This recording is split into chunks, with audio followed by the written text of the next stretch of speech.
Underneath the hood of the Kia Niro, there are 3 different powertrains that are available. So there's a 1.6 liter engine inside of the traditional hybrid and the plug-in hybrid, and then you've got the electric version. Power-wise, the plug-in hybrid is going to give you more combined horsepower and torque compared to the traditional hybrid. This one pushes out a combined 180 horsepower and 195 pound-feet of torque. So while it's not the most powerful engine, 195 pound-feet of torque I think is still good enough for the majority of people. Underneath the hood here is nice and simple. I like the way that Kia's done the design here for the engine cover. You can see all of the hybrid wires off to the right side, those bright orange ones. And then if you're doing some work yourself, you can easily top up your fluids along the left, so check change oil, and then top up that wiper fluid too. The front end style of the Niro is nice and simple. It reminds me of a lot of other vehicles in the Kia lineup, like the Seltos. You're gonna find halogen headlights inside of some versions of the Niro, and then LED inside of other trim levels. Your running lamps are gonna be LED, and then there are halogen options, like I said, in the lower trims. Inside of the SX version of the ride, that's gonna be LEDs with LED fog lamps on top of that, but the majority of trim levels won't have fog lamps, and there's not much technology-wise in the front end of most versions of the Niro. You're gonna find the option for the forward park sensing system in that higher trim, but there's some great safety technology that you're going to find inside of this ride. So things like smart cruise control, highway drive assist features, and things like that. You're only gonna find the Kia Niro front wheel drive regardless of the version of the vehicle that you're in. So the hybrid, the plug-in hybrid, and the electric are front wheel drive, which not necessarily a bad thing. So I'm up in Canada, and you're fine with driving front wheel drive in the wintertime. Just throw on a good set of winter tires and you'll be okay. There are a series of different wheel sizes and styles available inside of the Niro. Inside of majority of trim levels, you're looking at a 16-inch wheel with the option of an upgraded 18-inch when you get into the SX trim level of the ride. There are 3 different versions of the Niro available. The traditional hybrid doesn't have a way to plug in. You just get better overall fuel economy. The plug-in hybrid version, you're charging up along the outside here, and it's got support for level 1 or for level 2 charging, and it does come with a 20-foot charge cable from the factory with level 1 support. Charge times in the vehicle are going to depend on how you have it set up, so either level 1 versus level 2, but realistically, charging up a small battery like this, you're only looking at a couple hours at the very most, especially if you're looking at a level 2 option. The overall range that you get, 55 kilometers fully electric maximum, or about 34-ish mile range, but that depends on your driving habits too, because if you're the type of person where you gun it, you're gonna use up that electric battery a little bit more. On top of that, in wintertime, your range is going to be negatively impacted. So it's the same way with regular gas engines too, so you will notice that whether it's the plug-in hybrid or the electric version. The electric is going to take about a 20% haircut to the overall range, and it'll also take about 20% longer to charge up. But I do like the plug-in hybrid for a majority of different cars because you've got fully electric driving available. So if you're only driving short distances, it's kind of ideal. And then you've got that gas engine as a backup. And then technology-wise in the back, in the majority of trim levels, you're gonna find the reverse park sensing system. There's always gonna be a backup camera, and then there's the rear wiper too. Getting into the trunk of the Niro can be done a boatload of ways. There's a button to the left-hand side of the steering wheel. You can use the key fob to do it. Just underneath the Kia badge to the right side of the backup camera, there's a button there that you can push. And then the majority of trims also have a smart liftgate feature. So as long as the feature is enabled and you've got the key fob on you, all you're gonna do is walk up towards the back end of the vehicle. There's kind of like this little sweet spot.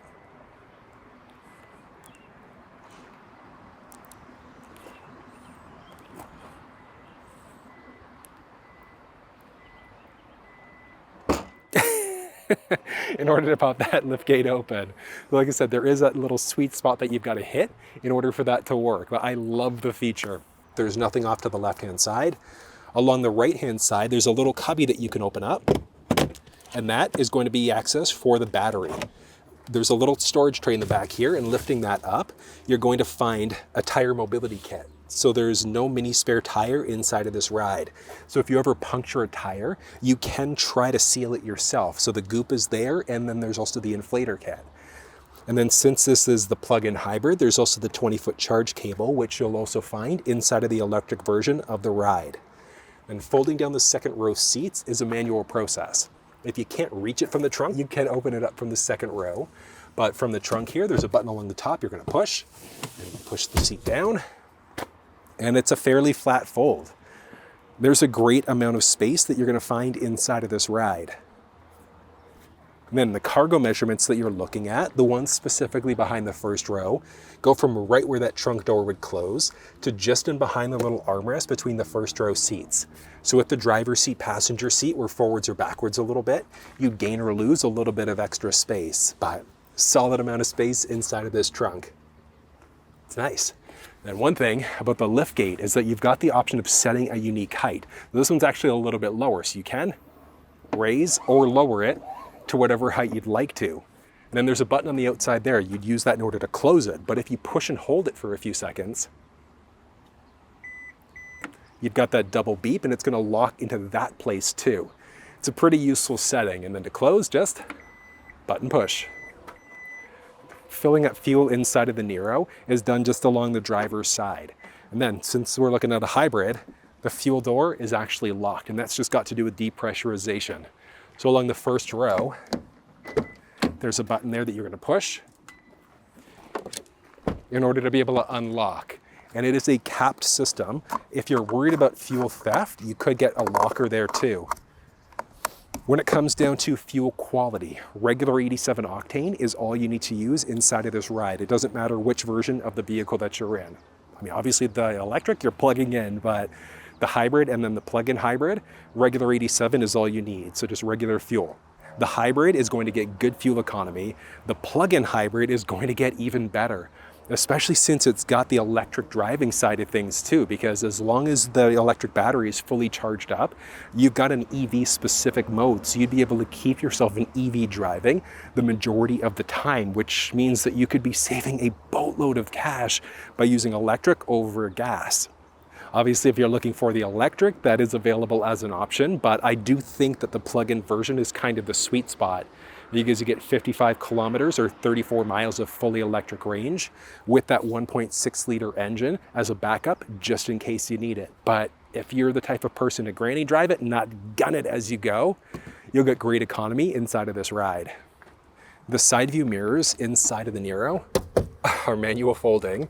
Some versions of the Ride are also going to have turn signals built in. And then they're also going to be heated with a blind spot monitoring system. So if somebody enters the blind spot on either side, it's going to highlight right there in order to let you know. There's also some intelligent access. So as long as you've got the fob on you, you can push there to lock the door or push again in order to unlock. Get inside in a second there, but the buttons here are going to be the same across the lineup. So you've got your side view mirror controls, locks, window controls, kill off power to the rear windows with some door storage. There are two different speaker choices available inside of this Ride. Most trim levels are going to have a 6-speaker system, but there is the option for an 8-speaker Harman Kardon sound system. On top of that, a few different seating choices available with the option for either a manual or power driver's seat, depending on the model of the vehicle that you're in. Then, space-wise, inside of this Ride. So hold on, with the, there we go, driver's seat as far down as it's gonna go. Up overhead, I've got like 4 inches of head space. There's a solid amount of space inside of this Ride, and the seat is fairly comfortable too. Nice. From a material perspective, it's either going to be cloth seats. There's going to be the option for what's inside of this one. So it's like a cloth synthetic leather mix. And then there's a full synthetic leather seat, just depending on which trim level of the Ride that you're in. But still, across the board, that's comfy. Oh, there we go, look at this. Now, while this is loading up, if you want walkthroughs, like you want to know how to use the steering wheel buttons, go through the cluster screen or the infotainment, you'll find walkthroughs down in the description of this video. But this is feature packed. In all trims, all models, you're going to find different drive modes that are available. There's cruise control here too, and this is strictly going to be the smart cruise control system. So no traditional cruise inside of this Ride. There's a lane following system.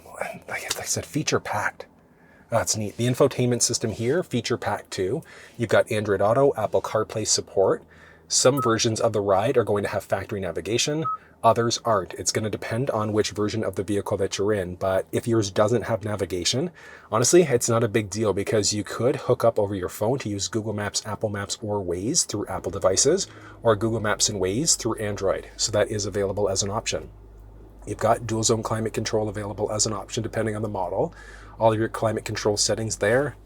You've got a boatload of power points with the option for a wireless charge pad. There's at least heated seats and a heated steering wheel in most trims. I think it's all trims in Canada.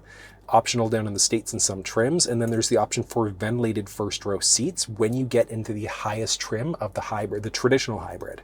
But outside of that, strictly heated seats. Top of that, you've got your little backup camera there. The quality is pretty decent on it.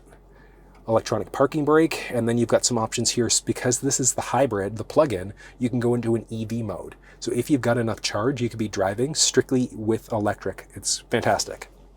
You've got some cup holders built right in there. Top of that, you've got a little storage. Ooh, detachable box. That's useful. So you've got that available as an option too, if you need some more space.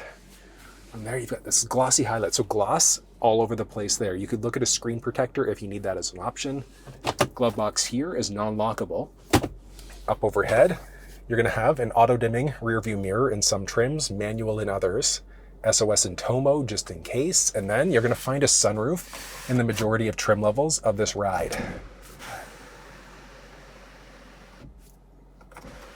That just opens things up. Oh, so nicely. Not full panoramic, but still pretty nice at the same time. From there, you've got your visor. There's a little ticket receipt holder there. Vanity mirror that has a light up over top. And then this little feller stretches out. Oh yeah, look at that, blocking all of the sun. That's gonna be hitting your face. But visibility perspective is pretty good here. You're not gonna really run into many issues with that pillar there. Nice little setup. I like it. All right, and let's go back to that second row. So I've got the driver's seat set up for myself. Ooh, being 6 feet tall. Oop. And with the driver's seat set up this way, I've got some knee space, I've got some foot space, and up overhead, with me sitting fully upright, I've got a boatload of space, so almost the same as I had in the first row. So I'm looking at 3.5, almost 4 inches of space there. So 6'3", you might be able to sit inside of the second row. The big thing, I guess, would be depending on how tall the driver is, because I've got just enough knee room being 6 feet tall. Feature-wise back here, you've got some power points that are built right into the seat along the driver passenger side. You've got some basic HVAC controls there too. Nothing down low. There's map pockets behind both the driver and the passenger side. Assist handle there with some, wait, cabin lights. Hello, Bueller. Oh, derp. With some cabin lights there too. And then there's an assist handle with a hook along the driver's side. You've got cup holders built right into the seat. And then if you need them, anchor points with top tethers in behind the seat. But surprisingly spacious back here, comfortable on top of that.